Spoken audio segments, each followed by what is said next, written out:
बिस्मिल्लाहिर्रहमानिर्रहीम। रब्बिश्रह ली सदरी व यस्सिर ली अमरी वहलुल उक़दतम मिन लिसानी यफ़क़हू क़ौली। बिस्मिल्लाहिर्रहमानिर्रहीम। अस्सलाम वालेकुम dear students. Review of important short and long questions के सिलसिले की एक और वीडियो के साथ आपके सामने हाजिर हैं।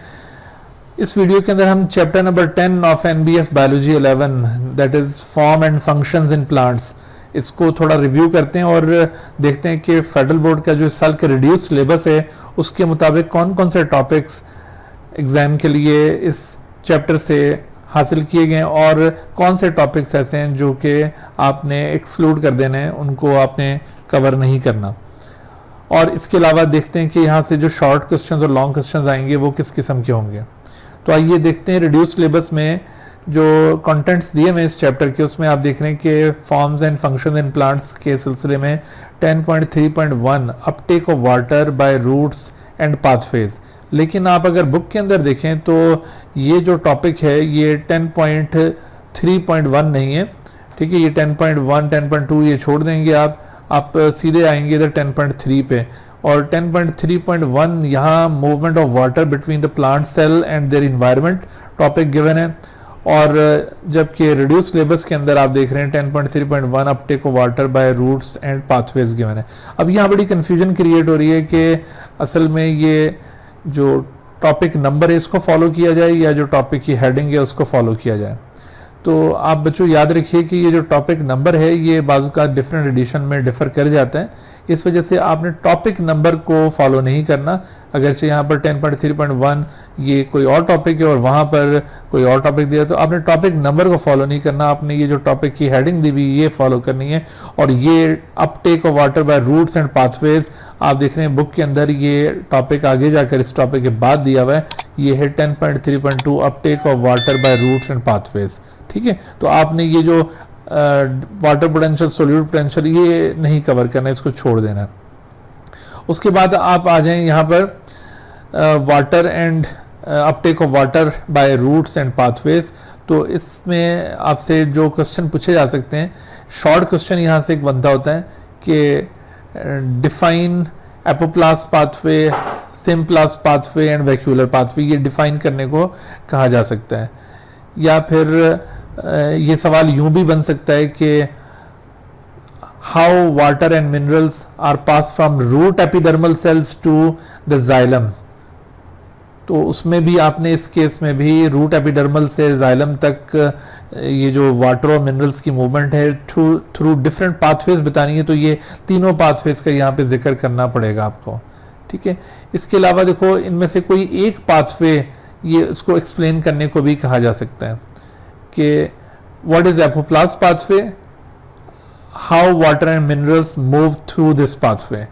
तो अब देखो इसमें एपोप्लास्ट पाथवे को आप डिफाइन करेंगे और इसमें जब मूवमेंट को एक्सप्लेन करेंगे कि वाटर और मिनरल्स कैसे मूव करते हैं तो यहाँ पर कैस्पेरियन स्ट्रिप का भी जिक्र आएगा।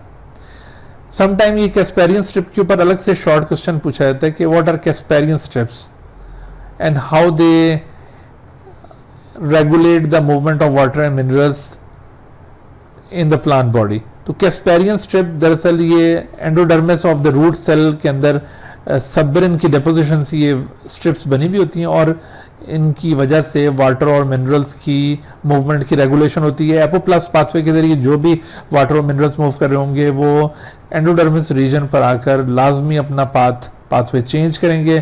तो इस तरह से ये मूवमेंट ऑफ वाटर मिनरल्स को रेगुलेट करने में इन्वॉल्व हो रही हैं, ये भी शॉर्ट क्वेश्चन में पूछा जा सकता है। अच्छा, उसके बाद फिर सिंप्लास्ट पाथवे, तो इसी तरह से आपसे सिंप्लास्ट पाथवे को डिफाइन करने को कहा जा सकता है and how water and minerals move through this pathway. तो उसके अंदर आप इसकी ये एक्सप्लेनेशन प्रोवाइड करेंगे और सेम ऐसा ही क्वेश्चन वैक्यूलर पाथवे के मुतालिक भी हो सकता है।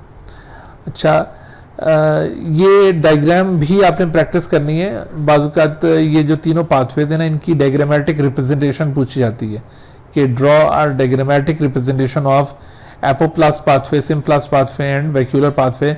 तो उस केस में आपने ये जो डायग्राम है ख़ास तौर पर इसको ड्रॉ करना होगा। वैसे तो इस डायग्राम के अंदर भी ये तीनों पाथवेज इंडिकेट किए जा रहे हैं, लेकिन आप चाहें तो ये ऊपर वाली डायग्राम की प्रैक्टिस कर लें, ये ड्रॉ कर दें इस केस में या नीचे वाली, तो दोनों में से कोई एक आप ड्रॉ करके तो कॉन्सेप्ट शो करेंगे एपोप्लास्ट पाथवे, सिम्प्लास्ट पाथवे और वैक्यूलर पाथवे का। उसके बाद आप देखिए कि रिड्यूस सिलेबस में जो नेक्स्ट टॉपिक है वो है असेंट ऑफ सैप। यहाँ पर टॉपिक नंबर 10.3.2 है, लेकिन असेंट ऑफ सैप का जो यहाँ पर टॉपिक है वो कुछ और है। आपने बच्चों ये जो structure and function of xylem and phloem है ना, ये इग्नोर कर देना, ये टॉपिक इंक्लूडेड नहीं है। पाथवेज बस यहाँ पर आकर एंड हो जाते हैं, तो जाइलम और फ्लोएम को आप छोड़ दीजिए, ये इसमें शामिल नहीं होगा। उससे आगे आएंगे तो ये जो असेंट ऑफ सैप है ये टॉपिक इंक्लूडेड है। अगरचे यहाँ पर टॉपिक नंबर कुछ और है और सिलेबस में कुछ और, तो मैंने जैसे कहा कि इसको आप इग्नोर कर दीजिए, आपने टॉपिक की हेडिंग को फॉलो करना है। तो असेंट ऑफ सैप ये एक अहम टॉपिक है, इसको ज़रूर आप कवर कीजिए। ये लॉन्ग क्वेश्चन में भी पूछा जाता है, describe the mechanism of ascent of sap या describe the movement of water and minerals through the xylem tissue. तो जाइलम टिश्यू के थ्रू वाटर और मिनरल्स की मूवमेंट हो या फिर असेंट ऑफ सैप हो, एक ही बात है, और इसमें आपने ये डिस्क्राइब करना होगा। इसमें आप असेंट ऑफ सैप को डिफाइन कीजिए, उसके बाद फिर टैक्ट थ्योरी का कॉन्सेप्ट बताइए और इसके जो कंपोनेंट्स हैं टैक्ट फोर्स के वो आप एक्सप्लेन कीजिए। तो इस तरह से ये लॉन्ग क्वेश्चन बन रहा है। अच्छा, इसके अलावा यहाँ से जो शॉर्ट क्वेश्चन आ सकते हैं वो आपसे ये, एक तो ये टैक्ट फोर्स और उसके कंपोनेंट्स आपसे पूछ सकते हैं कि what is tact force and list it's components. तो आप टैक्ट फोर्स को डिफाइन करेंगे और इसके कंपोनेंट्स बता देंगे। अच्छा, इसके अलावा आपसे ट्रांसपायरेशन पुल और उसका रोल पूछा जा सकता है इन असेंट ऑफ सैप, कि what is transpiration pull and how it involves in ascent of sap. ठीक है, या फिर यूं भी हो सकता है, इसका मैकेनिज्म पूछा जा सकता है कि what is transpiration pull and how it is developed. तो ये मैकेनिज्म आ जाएगा। तो दो तरह से ये सवाल यहाँ पे बन रहा है।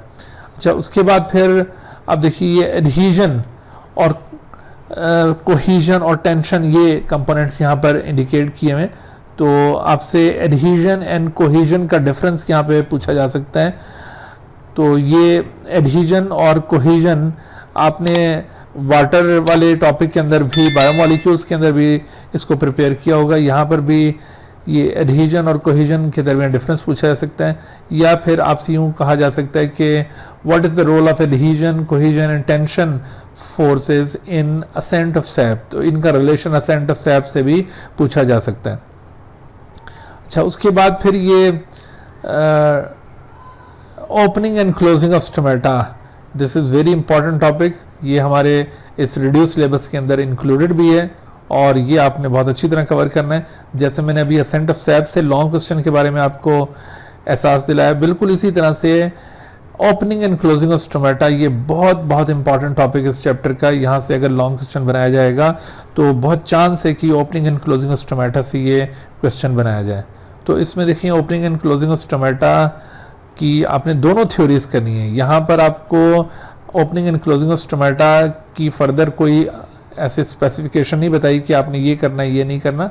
आपने opening and closing of stomata complete cover करना। उसमें ये दो थ्योरीज हैं, स्टार्च शुगर इंटरकन्वर्जन थ्योरी और दूसरा पोटेशियम आयन इन्फ्लक्स थ्योरी, इन दोनों को कवर कीजिए। तो इसके ऊपर एक लॉन्ग क्वेश्चन बेहतरीन से तैयार होता है। यहाँ पर कई एक शॉर्ट क्वेश्चंस भी पूछे जा सकते हैं।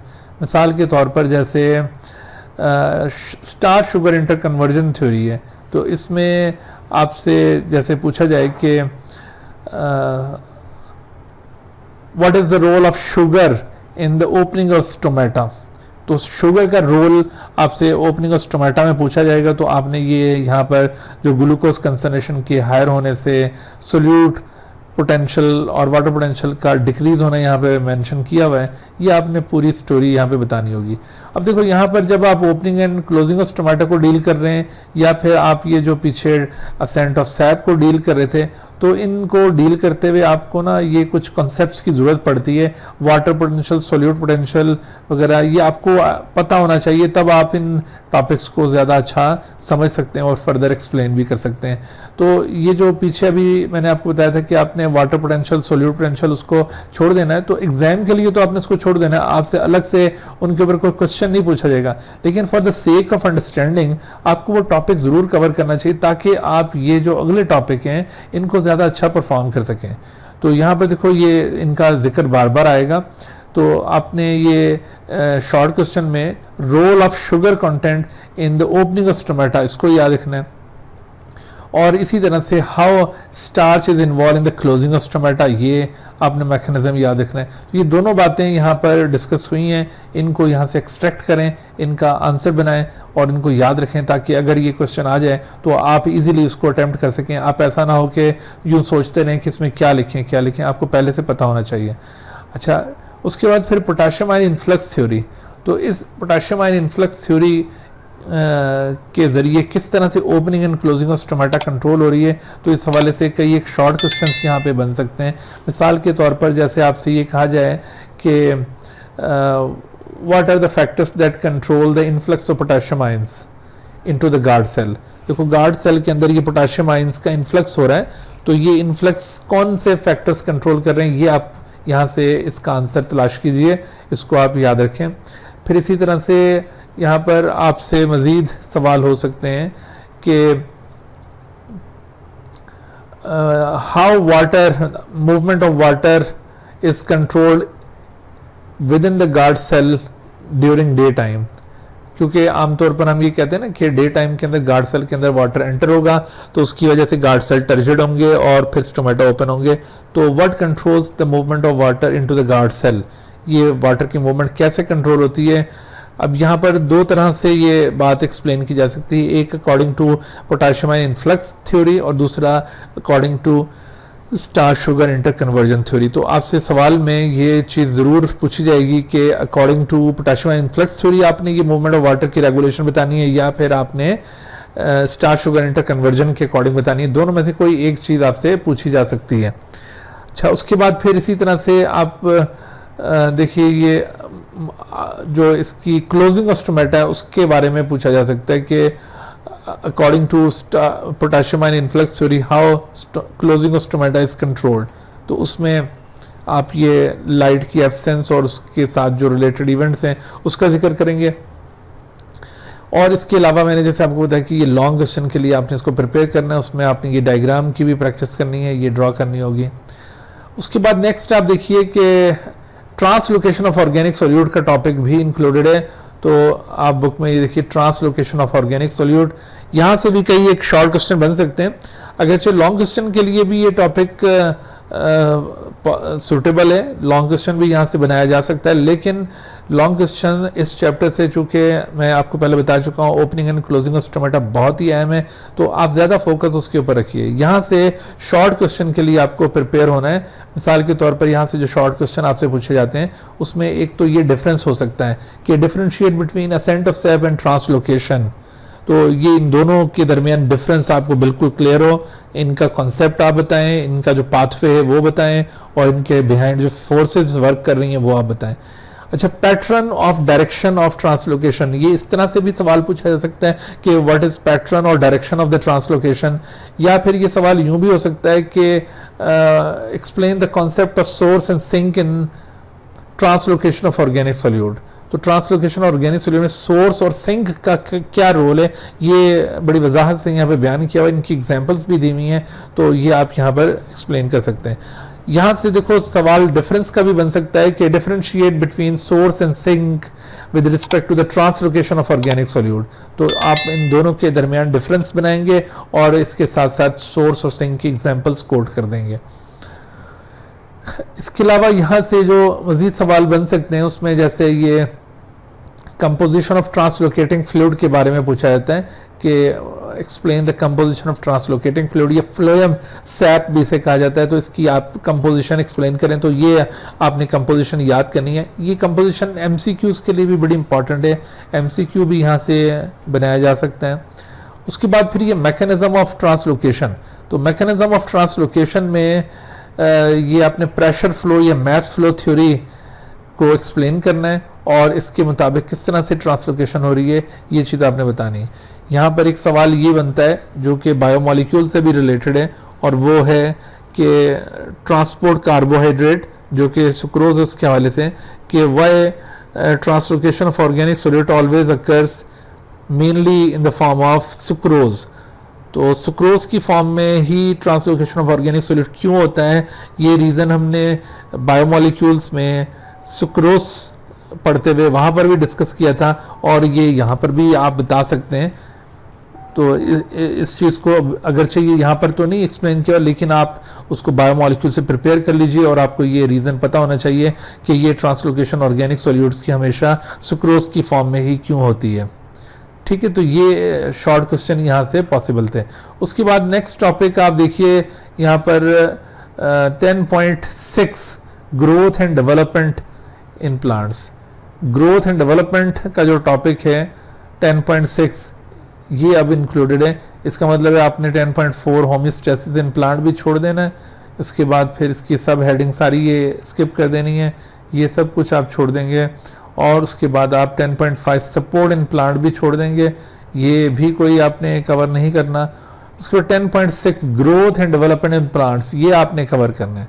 अब growth and development in plants में आगे उसने आपको पॉइंट आउट किया है कि आपने क्या कुछ करना है। 10.6.1 करना है, टिश्यूज फॉर ग्रोथ यानी एपिकल और लेटरल मेरिस्टेम ये बताना है। प्राइमरी और सेकेंडरी ग्रोथ आपने बतानी है, ठीक है, 10.6.1 और फिर 10.6.2, लेकिन उसके बाद फिर आगे जंप लग जाती है ये। तो ये देखिए यहाँ पर हमने जो कवर करना है ये ग्रोथ एंड डेवलपमेंट में जो ओपनिंग पैराग्राफ है ये कवर करना है। यहाँ से शॉर्ट क्वेश्चन बनता होता है कि what is open growth, explain with example. Open growth आप बताएंगे और इसको एग्जाम्पल के जरिए बताएंगे। और साथ ये भी हो सकता है कि how open growth of plants differs from that of growth of animals. ठीक है, एनिमल्स के अंदर ऐसा कभी भी नहीं होता है कि वो थ्रू आउट द लाइफ अपने बॉडी के ऑर्गन्स में इजाफा करते रहें, लेकिन प्लांट्स के अंदर आपको ये चीज़ नज़र आती है। अच्छा, उसके बाद फिर ये जो 10.6.1 है मेरिस्टेमेटिक टिश्यूज़, तो मेरिस्टेमेटिक टिश्यूज़ आपने कवर करने। इन मेरिस्टेमेटिक टिश्यूज़ में ये जो क्लासिफिकेशन दी हुई है मेरिस्टेम्स की, ये आपने जैसे आप देखिए कि इसमें इनिशियल और डेरिवेटिव्स का कॉन्सेप्ट दिया हुआ है, और उसके बाद फिर ये classification apical meristem lateral meristem की फॉर्म में दी हुई है। तो ये आपने सारा कवर करना है।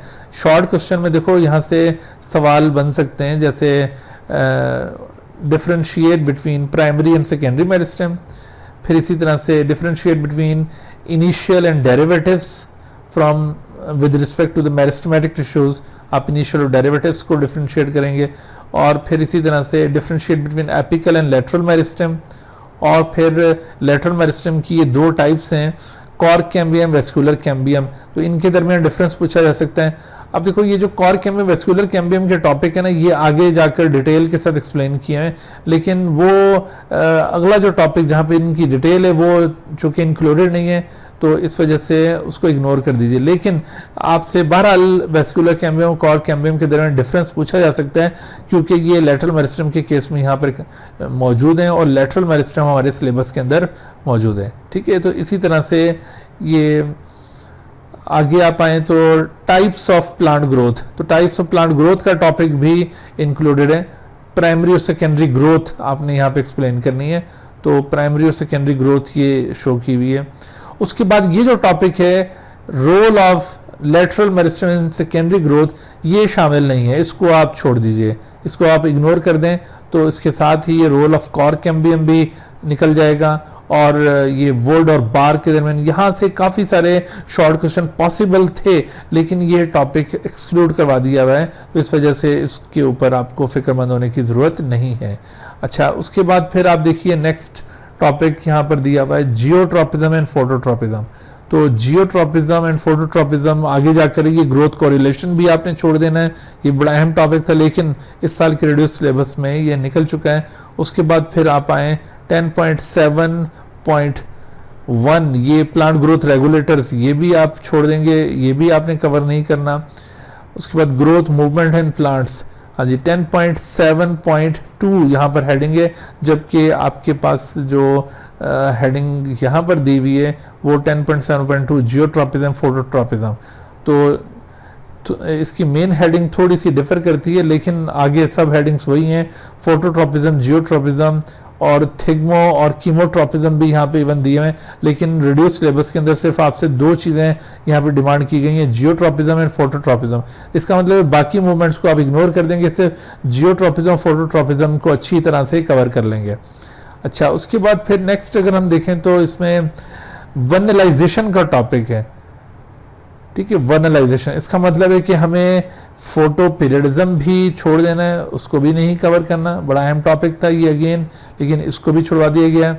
आप ये इसको छोड़कर आगे आ जाएंगे और फिर ये वर्नलाइजेशन का टॉपिक ये इंक्लूड किया हुआ है।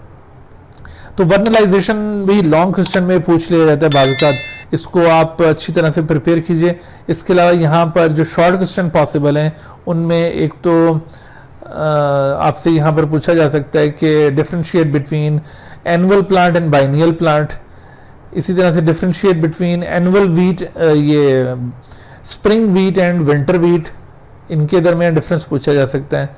और इसके अलावा ये आपसे वर्नलिन और जिबरेलिन का रोल पूछा जा सकता है फ्लावरिंग के अंदर, वर्नलिन और जिबरेलिन किस तरह से इन्वॉल्व है, ठीक है जी। तो इस तरह से आपका ये जो रिड्यूस सिलेबस था वो चैप्टर नंबर 10 का वो कंप्लीट हुआ जाता है।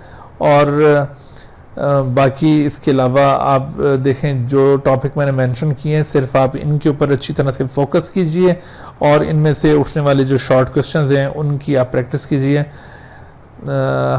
अल्लाह करे आपका पेपर बहुत अच्छा हो। इंशाल्लाह फिर थोड़ी ही देर में हम एक और वीडियो के साथ आपकी खिदमत में हाजिर होंगे, तब तक के लिए इजाज़त दीजिए। अल्लाह हाफ़िज़।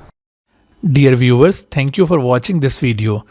If you have not subscribed this channel, kindly subscribe it and also press the bell icon below so that you could be notified about any new video lecture from Biology Guardian. And also do not hesitate to ask any question regarding this lecture. My contacts are shown on the screen. Thank you once again.